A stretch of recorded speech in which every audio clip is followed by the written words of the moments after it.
am dëj bu rëy muy Séga Sakho ancien international qui a fait les beaux temps de l'équipe nationale de la Jeanne d'Arc et du Jaraaf nous a génn àddina tey ñu koy ñaanal yàlla xaare ko àjjana. C'est tout le monde du sport qui endeuillé ñuy associé à sa famille ak le monde du sport yëpp di naqaru li am naqaru li itam li accident bi am ci région de Diourbel benn bus tàkk fa ba 16 personnes gaañu fa naqaru li itam ñi nga xam ne dañoo plus de 200 personnes ñaari téeméeri nit yu ci géej gi ci nga xam ne dañoo bëgg a génn gi réew mi ñu doon wax ni buñ àggee ci réew mi dara dootul amati Sénégal ngi continuer di dëkkuwante ak ay jéey yu mel noonu ñuy massawu famille yooyu ñuy massawu Sénégal ci yooyu am tey man maa décidé ñëw tey def point de presse te maa ko décidé suma bopp su ma doon déglu rek ñu bëri ci parti bi su may xarit ak su may kilifa yu nekk ci biir parti bi point de presse bi du ma ko def parce que nee nañu ma naaxaar ba ñu xam li ci biir lan la may nag Sénégal léegi information ak communication dafa am importance munoo bàyyi ay nit ñuy wax lu leen neex teg ko sa der teg ko deru régime bi te nga ne patt noppi Sénégal xamuñ ku waxul ku wax rek lañ xam te ñu ngi ciy wax lu bari ba ci tudd am na ay ministres yu bëggoon daw ñu bëggoon daw léegi moo tax ñu tere leen dem bitim réew man ñëpp xam nañu ku bëggoon daw man ci sama passeport ordinaire bi nga xam ne maa ngi ko def le 24 avril dem naa fi Thaïlande dem naa fi Maroc dem naa fi Gambie dem naa fi Abidjan ay kon kay amoon naa ay fekkee nii rek dama bëggoon laqatu u daw amoon naa moyen dem naa ba Thaïlande ku dem ba Thaïlande visa yaa ngi nii passeport yaa ngi nii tampon yaa ngi nii aéroport bii laa jaar aéroport bii laa dellu si kon bi ma ñëwee ma bokk ci mission officielle équipe nationale du Sénégal comme ni ma demee woon Mauritanie biñ bindee turu Augustin Senghor sama tur lañ ci teg ñoom ministère des sports jot nañu liste bi avion bi ñu waroon dugg avion wu état Sénégal la moo ko affrété équipe nationale du Sénégal ku bëgg a daw dana jëm ci avion Sénégal ci délégation bu Sénégal am ci biir délégation bi 5 agents de sécurité yu nekk BIP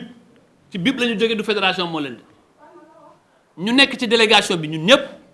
ñu ànd stade bu ñu jógee stade ñu dem hôtel ba digg guddi 2 heures du matin 3 heures ñu ne dañ dem aéroport bi ñu àggee aéroport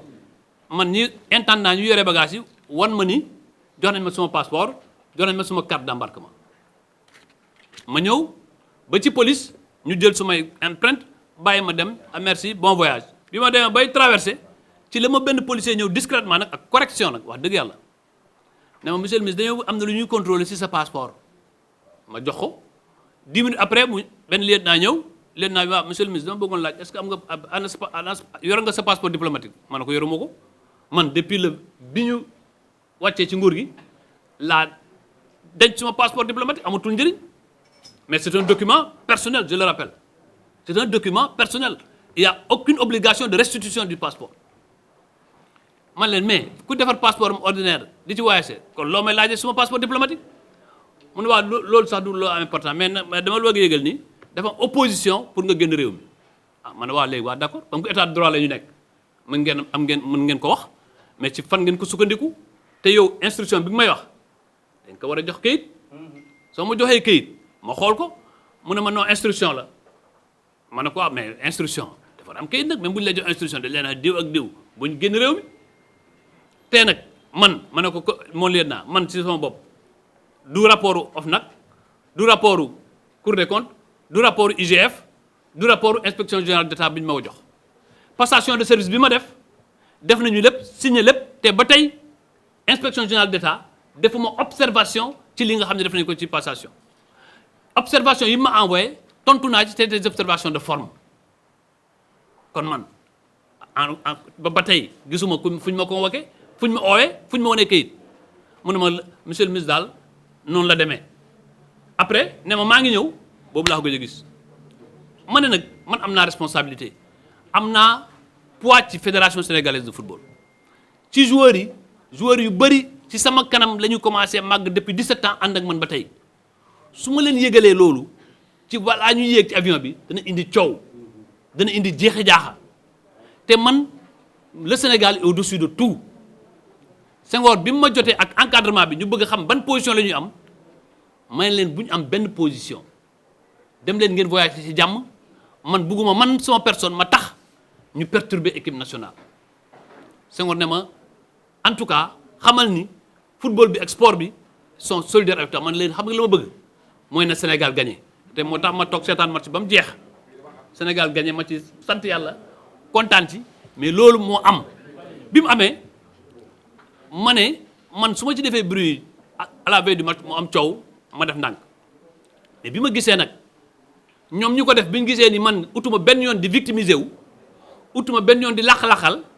ñu commencé di war ne ay information di wax ni waaye Ablaye Sow da doon jéem a jaw jàpp nañ ko aéroport ce n'est pas vrai loolu ku yaakaar ni man ci réew mii ku nga xam ni man su ma génn réew mi fu ma jëm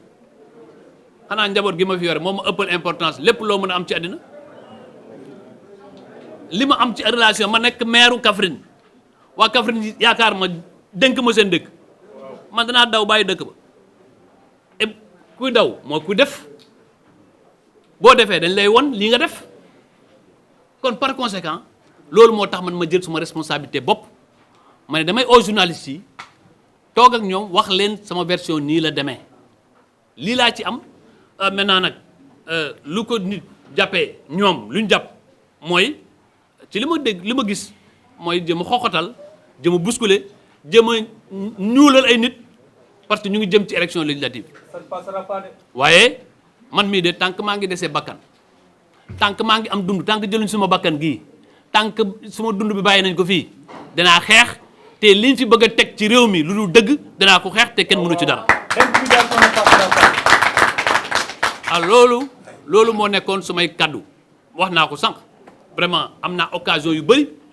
yu nga xam tukki naa fi ñëwaat à l'aéroport aw ma benn ku bëgg a laxatu mais du jaar ci équipe nationale du jaar doo yore benn walis bu nga xam ne ñaari yére ci nekk il faut quand même qu'on soit sérieux et qu'on respecte les gens mais moi on peut me manquer de respect on peut essayer de m'humilier on peut essayer de toucher ma dignité mais ils ne toucheront jamais mon honneur ils ne toucheront jamais mon engagement ils ne toucheront jamais mon engagement au service du pays s'il faut mourir je vais mourir mais je resterai debout et droit dans le combat que je mène au service du Sénégal c'est ça le plus important moo tax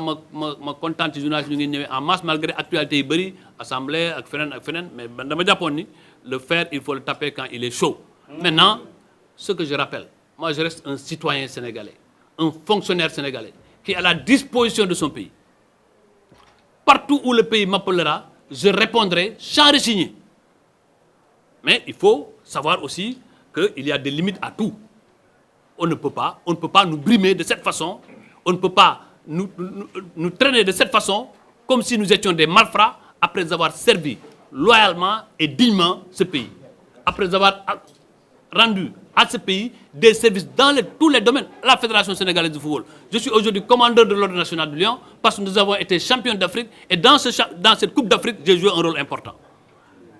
aujourd'hui on veut nous dire qu'on n'a rien fait quand j'ai quitté moi la direction du COUD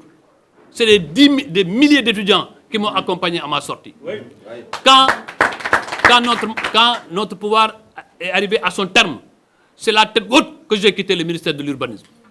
Donc vouloir aujourd'hui nous diaboliser, simplement parce qu'on a un plan politique et un Premier ministre qui s'est transformé en juge, en procureur, en policier et en gendarme, on ne peut pas l'accepter. Maintenant, le parti, la coalition, la société civile, ceux qui se battent pour les droits de l'homme, tous sont interpellés dans ce combat pour la défense de la République. Ce n'est pas un combat pour défendre Ablaye Sow ou bien pour défendre des individus. C'est un combat pour défendre la République, un combat pour défendre notre pays et la dignité de notre pays. J'aurais pu aujourd'hui saisir toutes les instances internationales dans lesquelles je suis. Je n'ai saisi aucune instance internationale. Parce que pour moi, le combat, il est ici et il ne faut pas ternir l'image de notre pays. Ceux qui en charge là gouvernent ce pays. ceux qui ont en charge la direction de ce pays, si eux n'en ont pas conscience, nous allons les rendre conscients de cela. C'est aussi simple que cela. Loolu laa bëggoon wax kontaan nag ci ni ngeen ñëwee en masse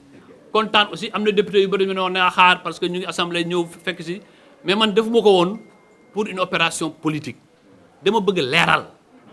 leeral sénégalais yi xam journalistes yi xam ci lu nga xam ne leer bu ngeen bëggee képp ku bëgg a photocopier carte bi ma jox ko képp ku bëgg a photocopier sama passeport ma jox ko xam nga koo defal ba cachet police départ il est aujourd'hui su fekkoon sama passeport bi la wane na ñi ko maa ngi Malawi te dew ma fa te annulé wuñ ko sax xam nga boo jëloon sax boo récupéré nga récupéré passeport bi def ci annulé parce que léegi nii à l'état actuel au vu de mon passeport je suis au Malawi ci sama passeport maa ngi Malawi defuñ ci sax annulé bàyyi ma ak sama passeport ma dem sans veiller à ma sécurité. Dans tous les cas je suis vice-président de la fédération dans tous les cas je suis ancien ministre du Sénégal mais ils m'ont laissé là-bas à l'aéroport toppatoo est-ce que am naa oto toppatoo est-ce que nit mën na ma fa agresser à 3 heures du matin. C'est ça le Sénégal d'aujourd'hui. C'est pas le Sénégal qui est en ruine, c'est la République du Sénégal qui est abîmée. Et là la responsabilité incombe, et je le dis de manière très claire, d'abord au Premier ministre qui a des comptes personnels à régler avec certaines personnes. Parce que moi j'ai toujours gêné à Kaffrine et je continuerai à gêner à Kaffrine. Même dans une tombe, je vais participer aux élections législatives prochaines. Même dans une tombe, je vais participer aux élections législatives prochaines et je les battrai à Kaffrine. Le reste maintenant ngeen gis nag man maa ngi gërëm ñi ma message ñëpp maa gërëm aussi ku mel ni Adous Fall moom xamante ci papier rek moo tax mu tey mu bàyyi liggéeyam yëpp ñëw toog fi mën nañu lever la séance et je vous remercie d'avoir fait le déplacement.